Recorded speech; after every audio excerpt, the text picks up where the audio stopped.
Il y a un public qui a envie de découvrir la danse baroque, vivante aujourd'hui au XXIe siècle. Je respecte le matériau baroque, mais en revanche, je me permets des fantaisies. Je suis une personne de 2025, je ne suis pas une personne de 1725.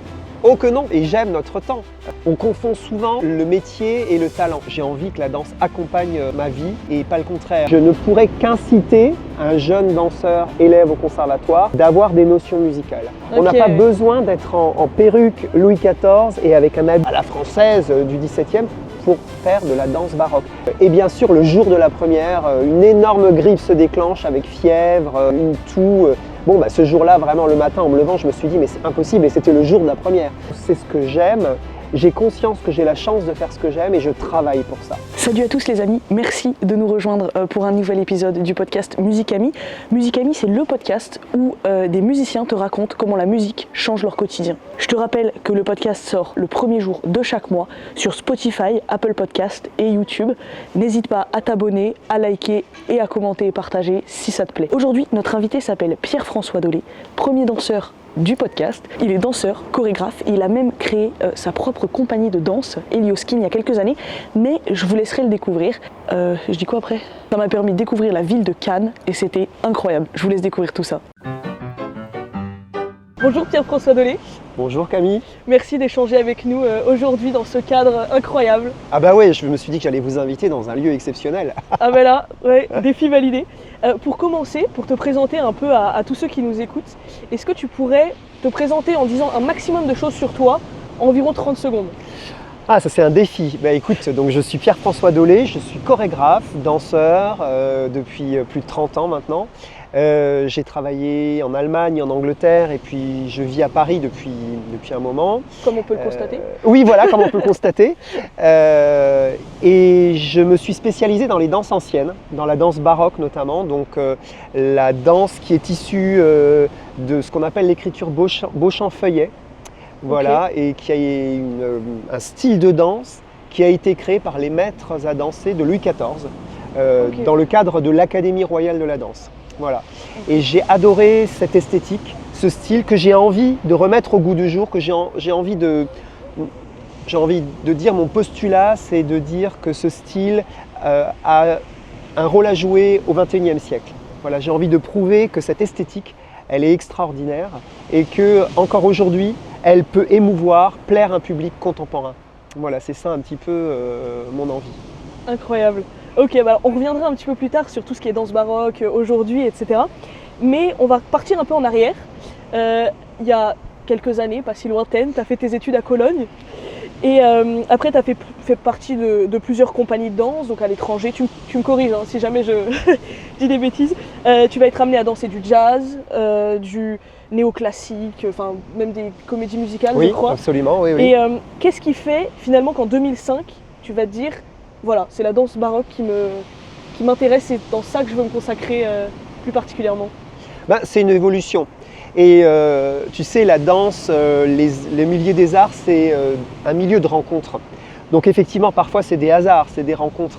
Quand je suis rentré en France, après avoir travaillé en Allemagne et un petit peu en Angleterre, j'ai fait des choses très hétérogènes. Voilà, okay. Je suis allé travailler dans des cabarets parisiens, j'ai travaillé à Disneyland Paris. Ah oui, d'accord. Oui, okay. Tout à fait. J'ai travaillé à l'Opéra de Paris en tant que surnuméraire, donc ça c'était une grande chance. Et un jour, j'ai une amie qui m'a dit si ça t'intéresse, demain matin à 11 h, j'ai une amie chorégraphe qui fait une audition. Voilà, une audition, c'est donc pour rencontrer les chorégraphes et éventuellement être engagé dans un projet. Et elle cherche 2 garçons, 2 danseurs pour un projet futur. Ok, donc là, voilà. Tu étais déjà danseur? Ah oui. Tu étais depuis longtemps, oui. Et c'était une occasion comme ça de découvrir. Ok. C'est ça, puisque pour faire des projets, on doit souvent faire ce qu'on appelle une audition, c'est-à-dire rencontrer les créateurs du projet, metteurs en scène, chorégraphes, chefs d'orchestre, pour qu'ils aient envie aussi de travailler avec nous. Voilà, parce qu'il y a quand même une question d'esthétique. Et quand je parle d'esthétique, c'est pas physique, c'est une esthétique, une façon de bouger.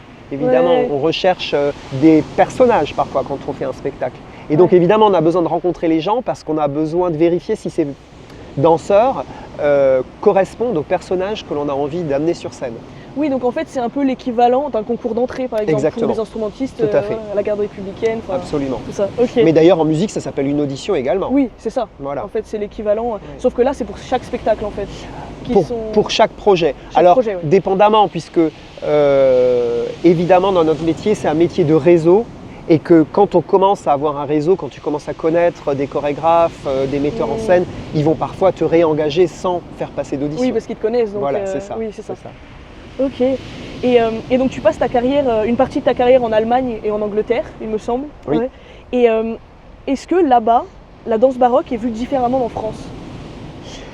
Alors c'est une question difficile pour moi puisque à l'époque, quand j'étais dans ces pays, je ne dansais pas baroque. J'étais danseur, ce qu'on appelle classique. Ouais. J'étais dans des compagnies en Allemagne notamment. J'ai été à l'Opéra de Bonn et au Landestheater Schleswig-Holstein, tout à fait au nord de l'Allemagne, à Flensburg. Et dans ces compagnies, on faisait des ballets classiques, des ballets néoclassiques, parfois contemporains.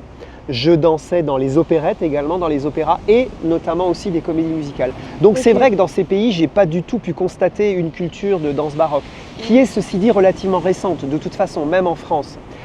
Depuis que je fais de la danse baroque en France, c'est vrai qu'il y a eu un renouveau de la danse baroque par le biais d'un renouveau de la musique baroque.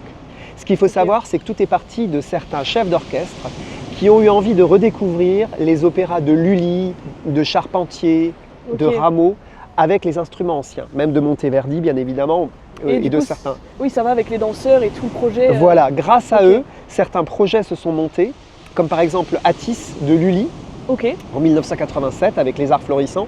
Et évidemment, ces projets ont demandé également des danseurs.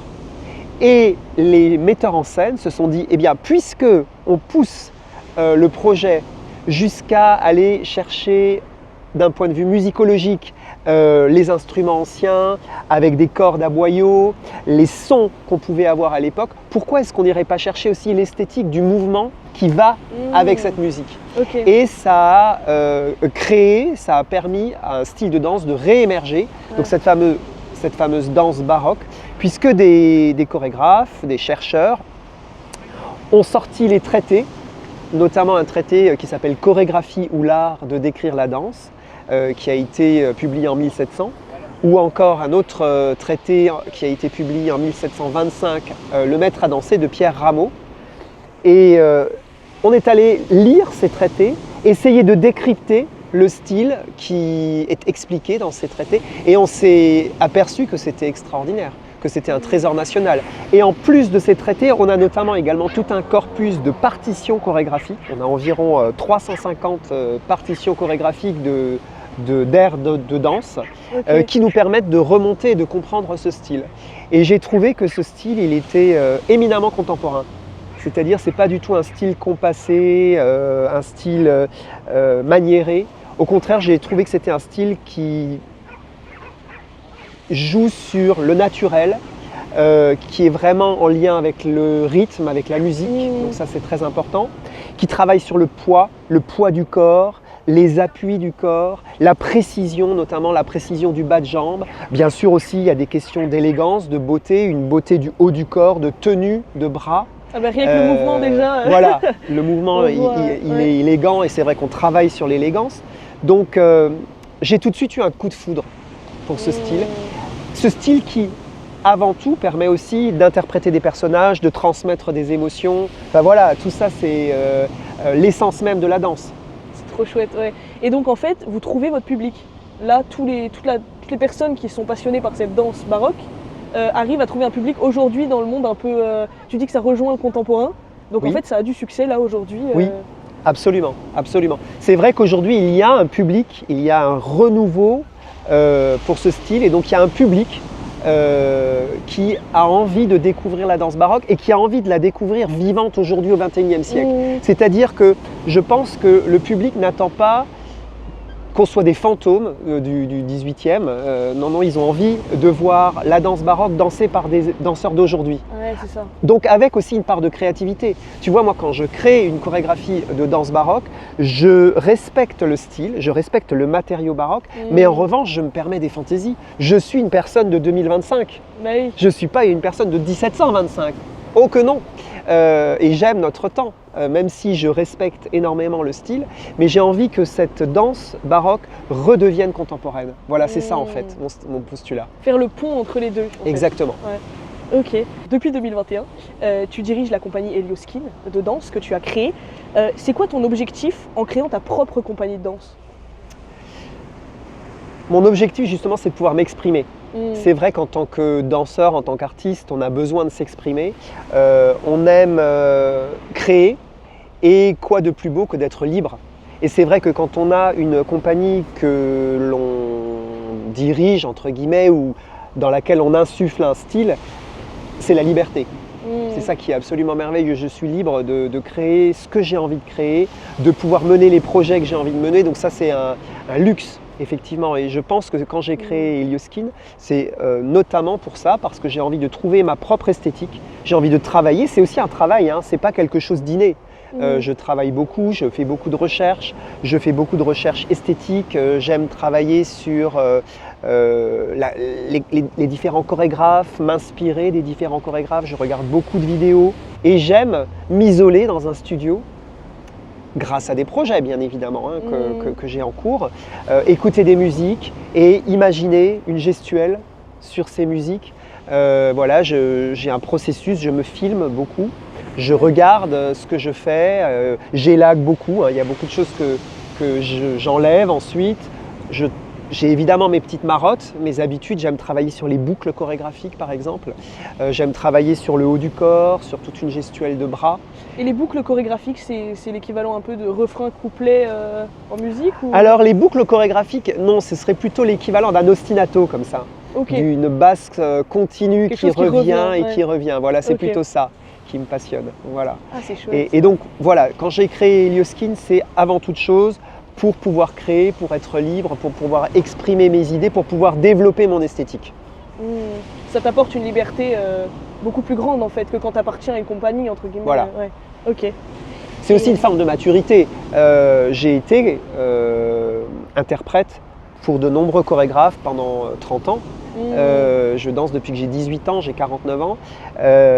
Et donc voilà, j'ai eu cette chance de rencontrer de multiples chorégraphes dans tous les domaines, que ce soit en danse classique, néoclassique, contemporaine, comédie musicale et en danse baroque. J'ai eu la chance de travailler avec les plus grands chorégraphes en danse baroque. Ça m'a énormément apporté, mais c'est vrai qu'aujourd'hui j'ai envie d'exprimer ma propre voix.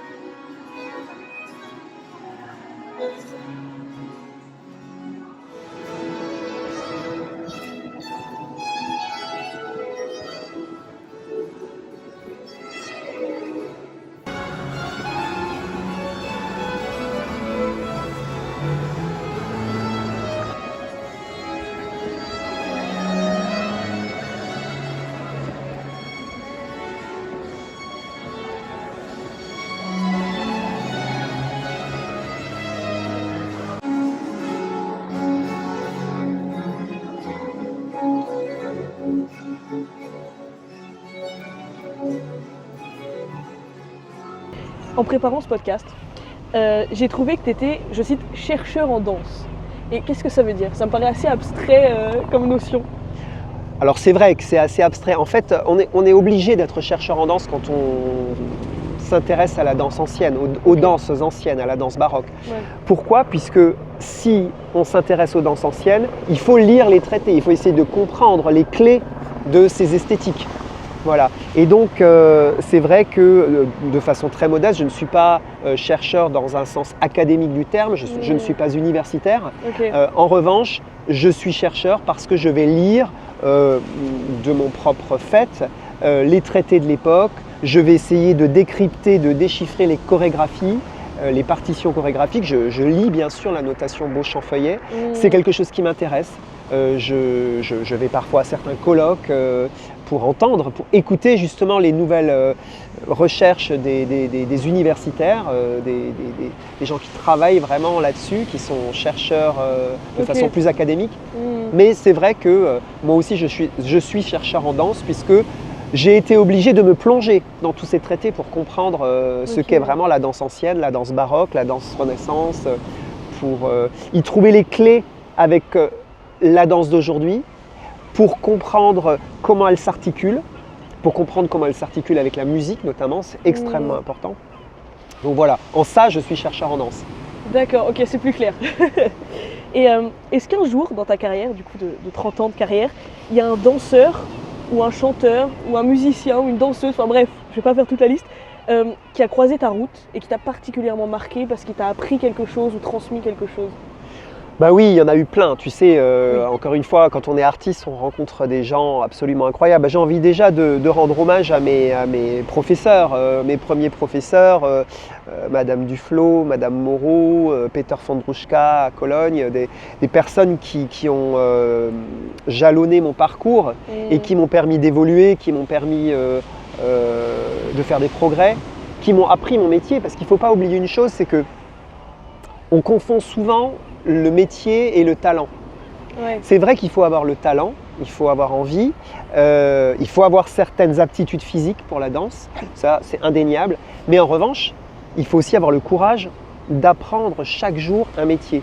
C'est-à-dire que, tout comme toi dans la musique, où il n'y a pas que les suites de Bach absolument somptueuses que tu peux jouer, il y a aussi tous les jours les gammes, au fur et à mesure, le côté fastidieux. Et évidemment, on a aussi ce côté-là dans la danse.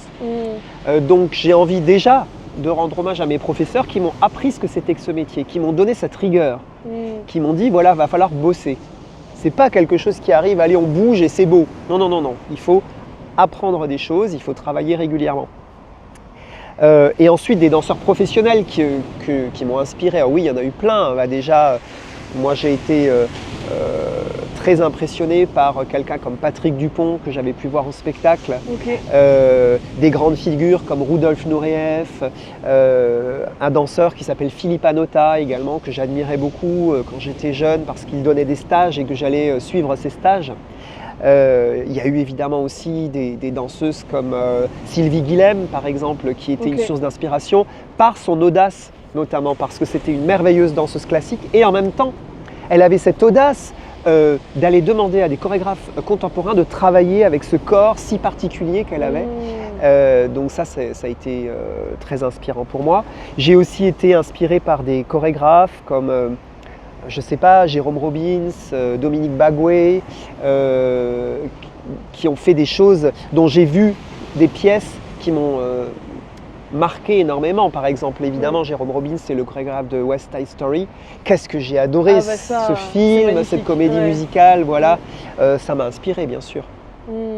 Et comme tu disais tout à l'heure, pour danser, forcément tout le monde le sait, il faut une aptitude physique assez importante, enfin il faut une très bonne forme physique.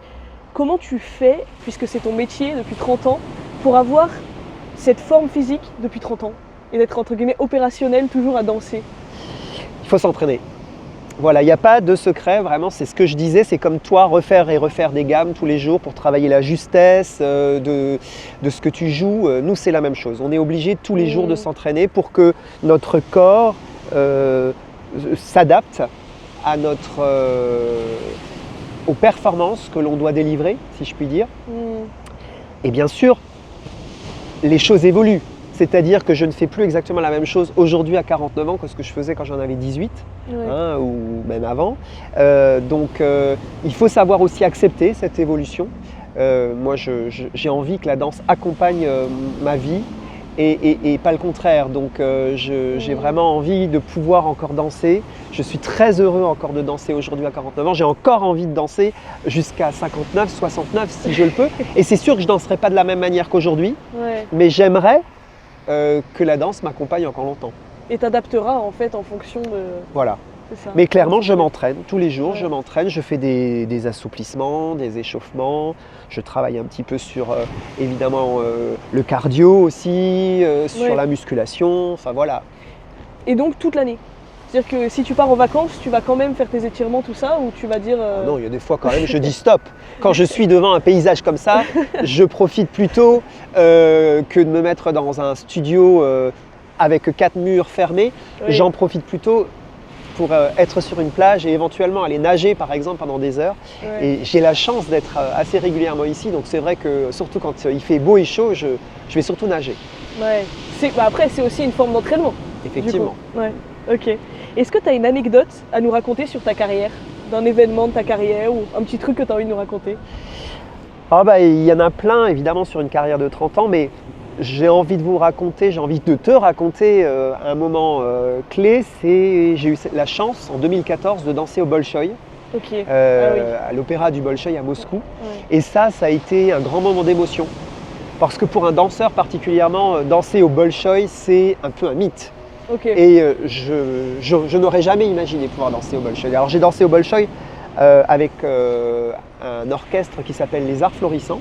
Ok. Et qui a été invité pour diffuser une production qui s'appelait Rameau, Maître à danser, sur des extraits de Jean-Philippe Rameau. D'accord. Voilà. Avec évidemment des chanteurs, des musiciens, et nous étions une dizaine de danseurs. Et j'ai été extrêmement ému et heureux de pouvoir danser au Bolchoï. Ça a été un très grand moment d'émotion. C'est exceptionnel. Ouais. Ouais. Et comment ça s'est... pourquoi tu t'es retrouvé là-bas finalement Et bien justement grâce aux Arts Florissants qui ont été invités par le Bolchoï. Donc tu étais déjà en lien avec eux? Ah oui, les Arts Florissants, la production existait. Elle avait déjà été diffusée en France et donc elle est allée jusqu'au Bolchoï. C'est d'ailleurs une production qui a même été à New York. Enfin voilà, donc on a eu beaucoup de chance. Mais danser au Bolchoï, ça a été un grand moment pour moi, une vraie émotion. J'ai versé ma petite larme au moment des saluts. Bah oui, c'est exceptionnel.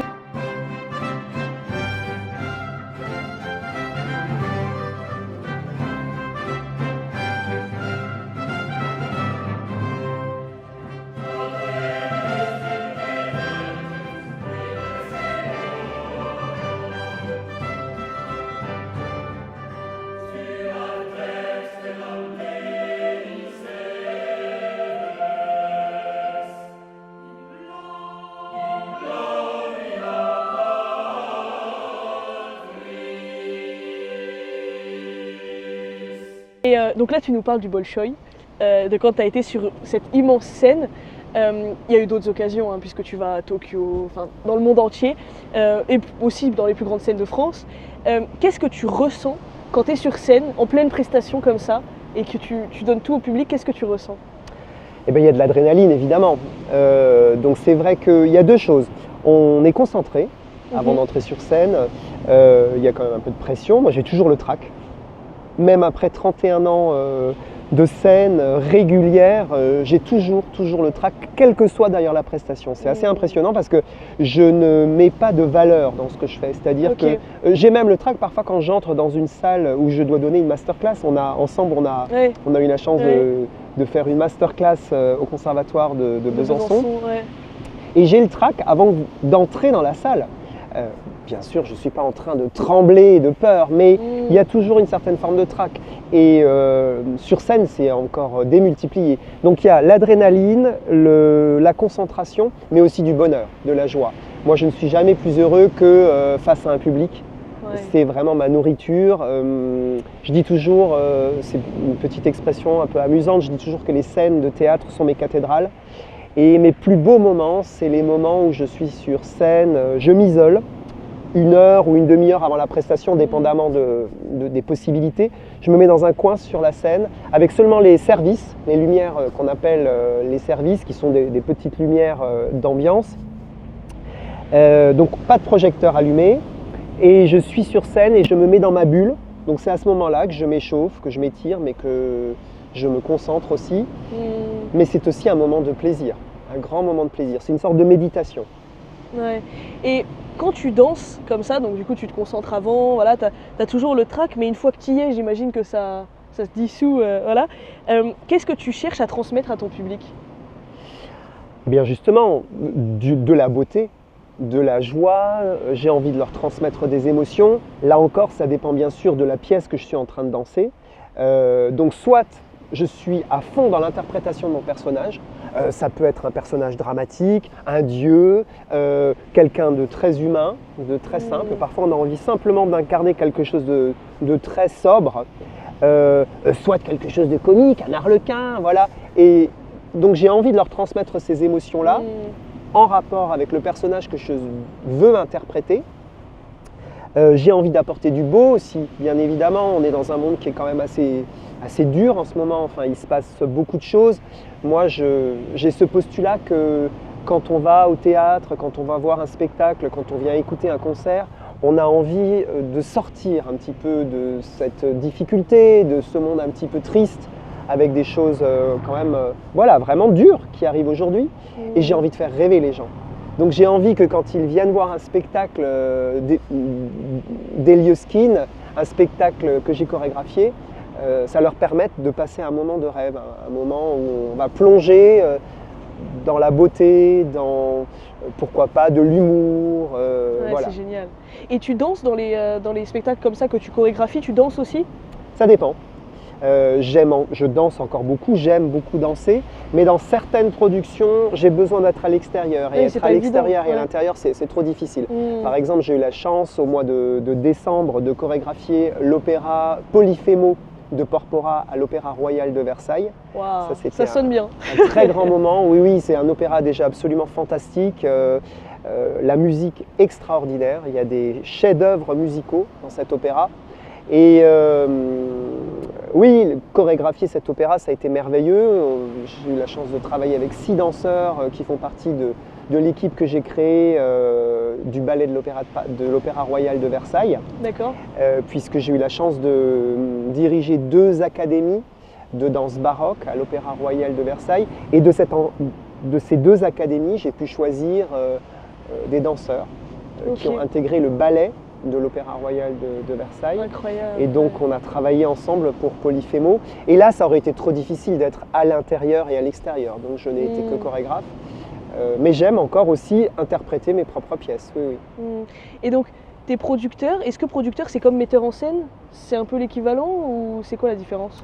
Alors qu'est-ce que tu veux dire Parce que du coup, toi, Je suis chorégraphe. Ok, chorégraphe. Donc chorégraphe, ça va être comme metteur en scène au cinéma? Alors le chorégraphe, c'est vraiment la personne qui met en mouvement soit des danseurs, soit des comédiens. Voilà, le chorégraphe, c'est la personne qui a l'œil sur la gestuelle, sur le mouvement. Okay. Par exemple, lors de l'opéra Polyphémo, il y avait un metteur en scène, Justin Way, très sympathique et formidable metteur en scène avec qui j'ai eu la chance de travailler. Et donc on travaillait vraiment en collaboration. Lui, si tu veux, c'était un petit peu le chef d'orchestre de tout ça. Il me donnait des indications, notamment dramaturgiques. Et moi, je travaillais sur les mouvements avec les danseurs et j'ai également travaillé un petit peu avec les chanteurs. Ok, oui, donc il y a quand même une nuance que j'avais pas. Producteur, c'est encore autre chose. Producteur, c'est vraiment la personne qui produit le spectacle dans tous ses aspects administratifs. Oui. C'est vraiment le producteur. Et parfois, tu as raison, au sein d'Elioskin, je suis aussi producteur. On est un petit peu tout quand on crée une compagnie parce que il arrive également que je travaille sur les partenariats de mes spectacles, sur les résidences, les endroits dans lesquels on va pouvoir répéter et ainsi de suite. Donc ça, c'est la production en tant que telle. Oui. Ok, un peu comme le podcast en fait. Finalement, je t'interview, mais je le produis, je le monte. C'est ça, voilà, oui, on est tous des artisans, c'est ce que je dis. Quand on est danseur, musicien, chorégraphe, on est avant tout des artisans. Bah oui, ok. Moi, il y a un truc, du coup, je suis élève au conservatoire depuis pas mal d'années. Et au conservatoire, je trouve que c'est assez fermé. On a le côté des musiciens, puis le côté des danseurs. Et il y a un peu ce cliché du côté des musiciens qui disent que les danseurs n'y connaissent rien en musique. Qu'est-ce que tu penses de ça? C'est possible, dans le sens où j'y vois pas de problème. On ne fait pas les mêmes choses. Donc on ne peut pas reprocher aux danseurs de ne rien connaître à la musique sans vous reprocher à vous de ne rien connaître à la danse. Forcément. Voilà. Oui. Mais je pense également que peut-être que c'est dommage. Effectivement, il faudrait plus de ponts. Ça, j'en suis persuadé. Moi, j'ai eu la chance de faire un peu de musique, de faire du piano. Aujourd'hui, je fais un peu de flûte à bec. En tant qu'amateur pur, mais j'adore ça. Et c'est vrai que ça accompagne ma vie et ça accompagne ma pratique de danseur et de chorégraphe également. Ouais. C'est vrai que moi je vois ça comme quelque chose d'important. J'adore la musique. La musique est pour moi une chose extrêmement... qui a une grande place dans ma vie depuis toujours. J'aime écouter de la musique, j'ai aimé toutes sortes de musique, de la musique pop, de la musique rock, en passant par la musique classique bien évidemment. Donc Voilà, la musique a totalement accompagné ma vie. Je ne pourrais pas imaginer ma vie sans musique. Comme je ne peux pas imaginer ma vie sans danse. Ouais. Et c'est vrai que je ne pourrais qu'inciter un jeune danseur, élève au conservatoire, d'avoir des notions musicales. Pour plein de raisons. Tout comme il faut avoir des notions de culture chorégraphique pour vous, musiciens, ce que vous avez très peu. Moi, je l'ai pas. Je trouve que Ouais. c'est souvent très lacunaire, notamment par exemple les musiciens baroques ont vraiment besoin de comprendre comment se danse un menuet pour interpréter un menuet musicalement. Ouais. Enfin, ça devrait être très important. En fait, il faudrait quelque chose de plus transversal, c'est-à-dire, si je suis musicien, moi je le vois bien avec les instruments avant, on n'a pas tant de lien par exemple avec le chant, alors que c'est indispensable. Ben oui. Donc finalement, il faudrait plus de choses, de ponts entre toutes les disciplines, quoi. La transversalité, de toute façon, hein, c'est une bonne chose dans les Ouais. arts. Ça, je le pense, que ce soit dans les styles ou effectivement même entre les différents corps de métier. Oui, ce serait formidable s'il y avait plus de transversalité. Et puis c'est vrai que c'est pour ça que j'avais choisi moi le week-end de masterclass avec toi, parce que j'y connaissais rien et je m'étais dit tiens, avec ma trompette moi j'y connais rien à la danse et qu'est-ce que ça va donner. Donc forcément mon niveau n'était pas impressionnant, mais c'était hyper intéressant, c'était une ouverture et du coup maintenant j'y pense parfois justement à la danse ou Ouais. à la musique qui Oui, peut faire penser oui, à la danse, oui, aux mouvements oui. qu'on pourrait Eh faire, oui. aux choses. C'est vrai que en fait c'est indispensable dans les deux sens. Bah, quoi. c'est indispensable parce que la Ouais. danse, c'est un élan. Et automatiquement, quand tu vas te mettre à jouer, à interpréter un air de musique, tu vas avoir besoin de cet élan pour justement pour te lancer, voilà. Et de connaître parfois la manière dont on peut danser sur un air musical, ça aide aussi à l'interpréter pour toi musicalement. Bah oui, évidemment. Ouais. Personnellement, quand je vais à des spectacles, des concerts et des opéras, des choses comme ça, je vais souvent à l'Auditorium de Dijon, par exemple, qui est une salle exceptionnelle. Je trouve que les décors, les costumes sont souvent assez pauvres. En fait, ils nous font des trucs où ils mettent une table au milieu, tout le monde habillé en habit ordinaire, et puis voilà. Et ça n'enlève pas le fait que ce soit très beau au niveau de la danse, etc. Mais comment on peut placer la danse baroque là-dedans, dans un style finalement ambiant, où on simplifie de plus en plus les décors, parce que j'imagine qu'en danse baroque, les décors sont plutôt impressionnants.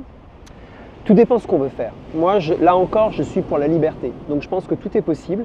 On a tout à fait le droit en tant que créateur aujourd'hui d'avoir envie, justement, même en utilisant un opéra de l'époque baroque, donc un opéra du 18e français ou italien, de le transposer aujourd'hui, par exemple, dans une mise en scène contemporaine.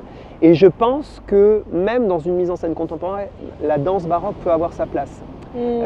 Parce que justement, là, pour danser baroque, on n'est pas obligé d'être en costume baroque. Okay. Ça aussi, c'est un de mes postulats, si tu veux. Hey, C'est-à-dire qu'on peut danser, je peux utiliser le matériau de la danse baroque et être tout simple en noir, ou être en rouge, ou être en doré. Enfin, j'ai pas besoin d'avoir une perruque de Louis XIV. Elle perd rien, en fait. Comment ? Elle perd rien, la danse. Mais non, elle ne perd rien. On n'a pas besoin d'être en perruque Louis XIV et avec un habit à la française du XVIIe pour faire de la danse baroque. La danse baroque va servir à transmettre des émotions, à créer du beau.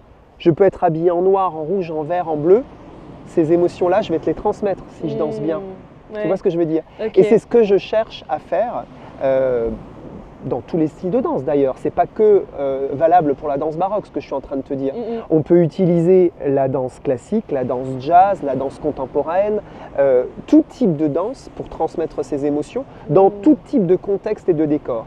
Donc moi, je pense que tout est beau, tout est réalisable. On peut très bien faire un opéra comme Polyphémo de Porpora que je viens de faire à l'Opéra de Versailles, où nous avions une mise en scène plutôt baroque. Okay. Voilà, avec un décor assez foisonnant.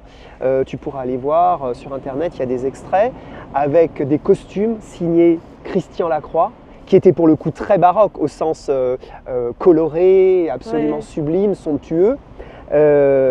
Ma chorégraphie, je pense, avait beaucoup d'élan baroque, avec certaines petites touches de danse contemporaine aussi.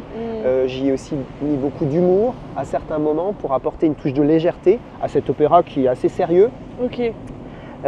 Voilà, donc tout est possible, mais moi je serais ravi également de collaborer avec une production dans laquelle on me demande, ou dans laquelle on me dit, on va tout transposer de façon très contemporaine. On va transposer l'histoire qui se passait peut-être dans la Grèce antique ou au Moyen-Âge. On va la transposer aujourd'hui. En revanche, la danse peut quand même s'exprimer de façon baroque, si je puis dire. On peut utiliser le matériau de la danse baroque, même avec des costumes contemporains. Ouais, c'est très intéressant. J'y vois pas de problème, Ouais. je n'y vois pas de contradiction. C'est bon, je suis convaincue.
Quand j'ai préparé le podcast aussi, j'ai été impressionnée. Bah là, de toute façon, on vient de le voir déjà par tout le début du podcast, par tout ce que tu fais, en fait. Là, tu es donc chercheur en danse. Enfin, je peux pas faire toute la liste, en fait. Je pourrais pas tout retenir. Mais, donc, Elle n'est pas si longue que ça, parce que je suis avant tout danseur et chorégraphe. Donc tu vois, Tu ça es se danseur et résume, chorégraphe. voilà, ça se résume à deux choses. Oui, voilà. Donc, c'est une vie qui est très prenante. Enfin, c'est un métier qui est très prenant. Et tu te déplaces beaucoup dans le monde entier. Est-ce que tu arrives à avoir du temps pour toi, pour ta vie perso quand même, à équilibrer tout ça? Ah bah oui, ça c'est très important pour moi. Justement, c'est ce que je te disais, je souhaite que mon métier et la danse accompagnent ma vie. Je me sens extrêmement chanceux de pouvoir danser depuis plus de 30 ans. C'est un luxe incroyable, c'est la chose que j'aime le plus au monde, danser. Je suis passionné par le mouvement, par la création de spectacles. En revanche, ma vie personnelle, elle est très importante aussi. J'ai la chance d'être accompagné et j'ai besoin d'avoir de la place pour ma vie personnelle. Oui, oui, absolument. Ouais. Donc je trouve cette place. Mais c'est bien. Quand tu disais que tu incarnais tous ces personnages et que tu devais imaginer le mouton, ceux qui sortent de la mer et tout, est-ce qu'on peut vraiment inventer quelque chose en danse? Parce que il y a tellement de choses qui existent, tellement de chorégraphies, tellement de personnages. Est-ce qu'on peut vraiment inventer ou on part forcément de quelque chose qui existe? Je trouve que c'est vraiment une bonne question. C'est vrai qu'on part, d'après moi, toujours de quelque chose qui existe. Justement, moi, je ne suis pas quelqu'un qui se dit que je réinvente tout. Je pense que ce serait très, très, très présomptueux.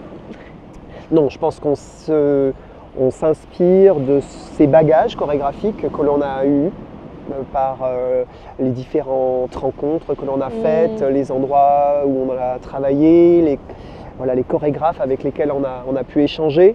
Et il y a quand même quelque chose, on rajoute évidemment quelque chose de soi, tout simplement, oui, mais c'est vrai qu'on ne part pas de rien.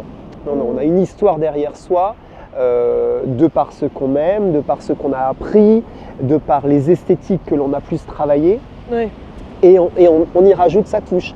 Je pense quand même pouvoir dire que quand je fais des chorégraphies, il y a une touche Pierre-François Dolé. Ouais. Voilà, c'est certain. J'ai mes obsessions, j'ai les choses que j'aime. J'aime par exemple la précision du bas de jambe.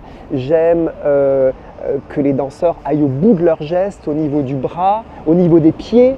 Voilà, j'aime le travail musical, justement, le fait que je sois un amateur en musique, mais que la musique soit importante pour moi. C'est vrai que j'aime travailler en lien avec la musique, Ouais. j'aime travailler les contretemps, j'aime travailler parfois un peu contre la musique. Voilà, j'aime les choses, les entrées fuguées un peu à la Bach, les boucles Ouais, c'est chorégraphiques magnifique. un petit peu Ouais. comme un ostinato. Donc voilà, Ok. on rajoute toujours Ouais. quelque chose, mais c'est vrai qu'on vient avec un bagage. Ouais.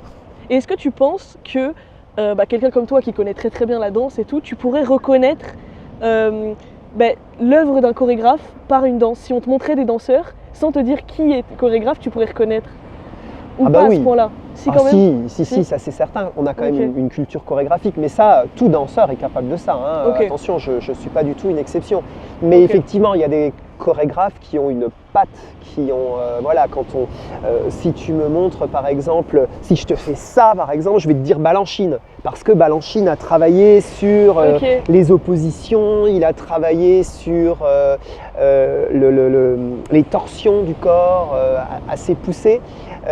Justement, si je te fais ça, eh ben, ça va être la danse baroque. Tu vois, c'est un bras assez typique de la danse baroque, c'est ce qu'on appelle l'opposition. Les chorégraphes tels que Béjart, Roland Petit avaient également des choses très spécifiques que l'on peut reconnaître. Ou alors les grands chorégraphes new-yorkais comme Merce Cunningham avaient des choses très reconnaissables. Donc oui, il y a quand même des choses qu'on peut reconnaître, mais c'est tout à fait normal. Mais ça, tous les danseurs sont capables de reconnaître un style ou parfois la patte d'un chorégraphe, surtout un chorégraphe qu'on aime. Ok, oui, et du coup qu'on connaît très Voilà, bien. et qu'on connaît très bien, ouais. effectivement. Trop bien. Et j'imagine, comme la plupart des grands artistes, que dans ton parcours, tu as fait pas mal d'auditions, de choses comme ça. Il y a forcément certaines que tu as pu vivre un peu comme des échecs ou des frustrations. Comment t'appréhendes? Parce qu'il y a des personnes qui ne veulent pas dire échec, qui préfèrent dire apprentissage, etc. Comment tu appréhendes cette notion-là de l'échec? Comment tu as pu rebondir et le vivre? Oui, c'est vraiment une bonne question. C'est vrai que ça fait partie de la vie d'un artiste, puisque, particulièrement pour les danseurs, c'est également valable, je pense, pour les comédiens, il y a vraiment cette question de désirabilité.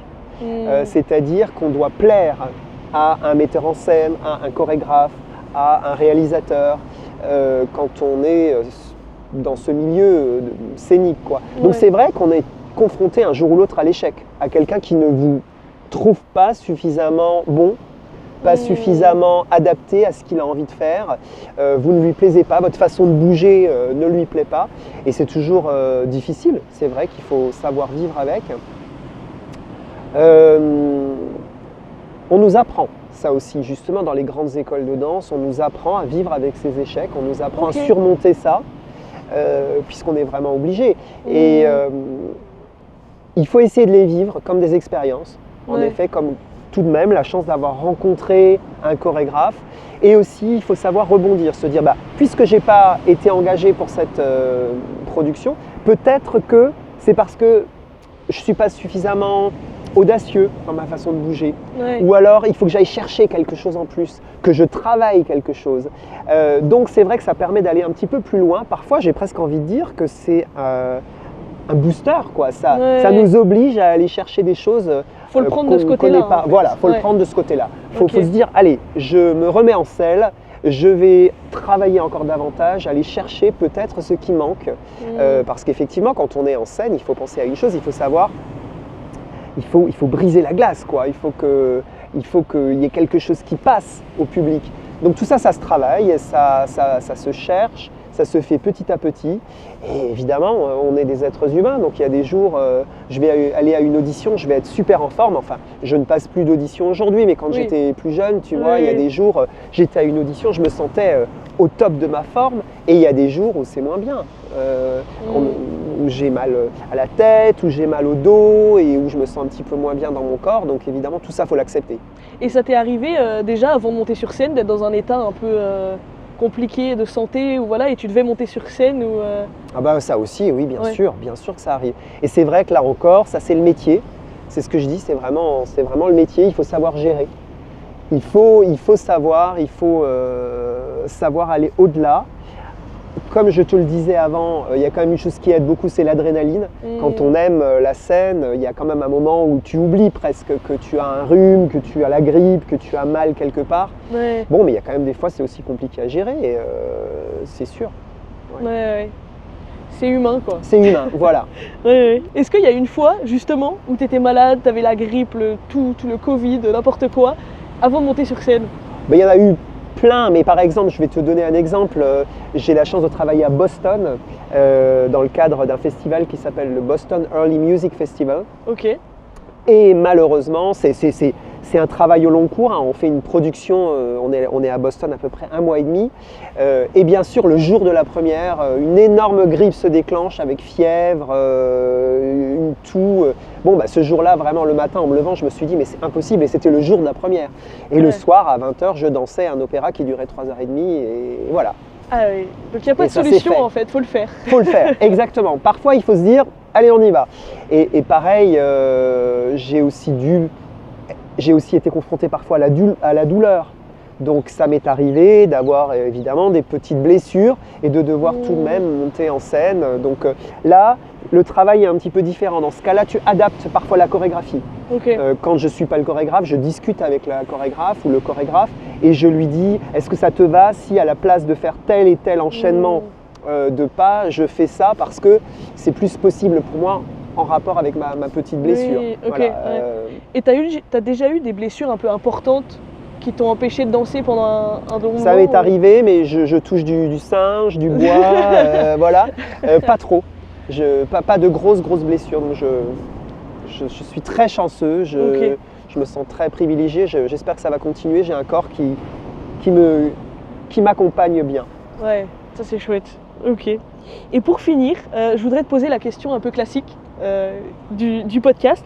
Est-ce que tu peux dire qu'aujourd'hui, la danse t'apporte du bonheur? Ah oui, alors ça c'est philosophique, c'est merveilleux. Ah mais faut bien. Oui, c'est une très très belle question. Moi j'ai vraiment envie de crier oui.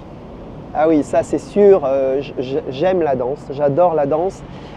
Ça m'apporte beaucoup de bonheur, c'est mon équilibre. Je ne me vois pas faire autre chose. Mais c'est un bonheur, pas au sens bisounours. Ça m'apporte du bonheur dans le sens où c'est ce que j'aime. J'ai conscience que j'ai la chance de faire ce que j'aime et je travaille pour ça. Ouais. Moi, j'ai une autre notion qui est importante dans ma vie. Il y a la danse, mais il y a le travail. Le travail, c'est quelque chose de cardinal pour moi et je pense que si on est, quoi qu'on fasse, on va réussir si on travaille. Voilà. Et c'est vrai que la danse ne fait pas exception à ça. Hein, on pense parfois que la danse c'est quelque chose de très onirique, quelque chose Qui peut être naturel. qui peut être naturel. Et alors oui, il y a une part de naturel. Comme toi, tu as une part peut-être d'oreille musicale, de musicalité naturelle, de rythmique naturelle. C'est formidable. Mais il faut que tu bosses. Bah oui, Et c'est la même chose dans la danse. Il y a aussi cette notion de travail qui est extrêmement importante. Un danseur qui ne travaille pas ne peut pas réussir.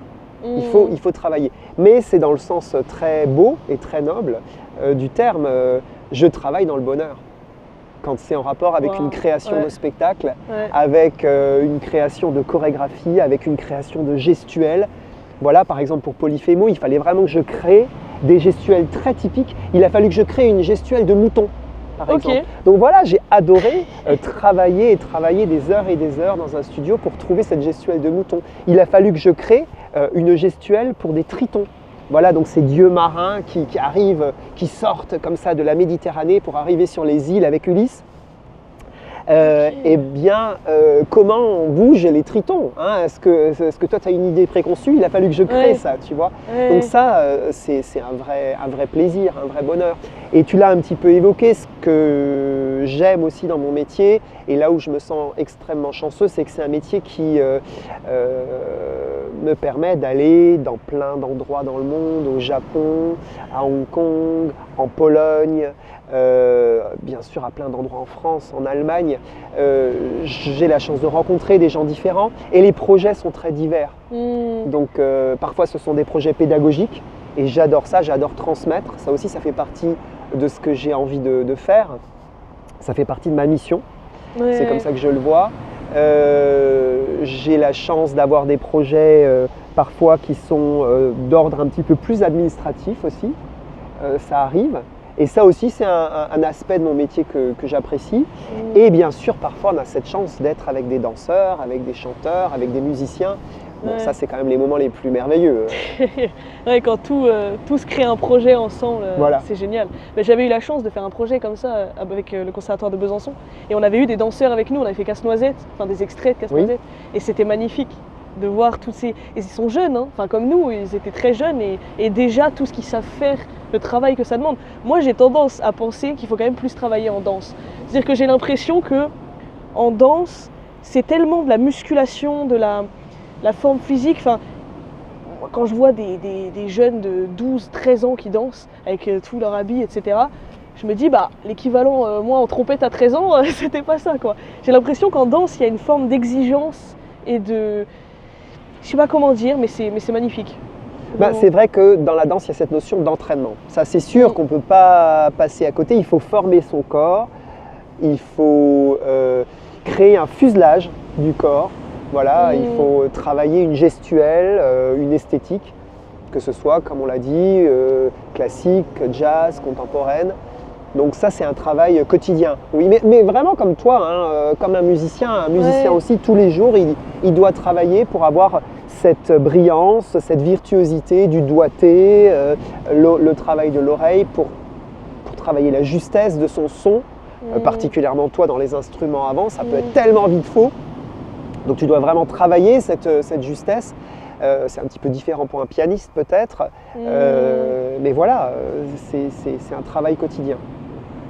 Merci Pierre-François. Merci Camille pour cet échange. Pour cet échange superbe dans un lieu incroyable. Pour ceux qui nous écoutent en podcast audio, on a la mer derrière nous. Vous l'avez peut-être entendu, mais ça c'est exceptionnel. Il fait un peu frais, mais c'est beau. Voilà, on n'a pas le beurre et l'argent du beurre. Hein. Non, c'est ça. On a même les palmiers, enfin, c'est incroyable. Merci beaucoup. Je t'en prie. Merci à tous les amis d'avoir écouté cet épisode jusqu'au bout. Je vous donne rendez-vous le 1er mars pour découvrir un nouvel épisode.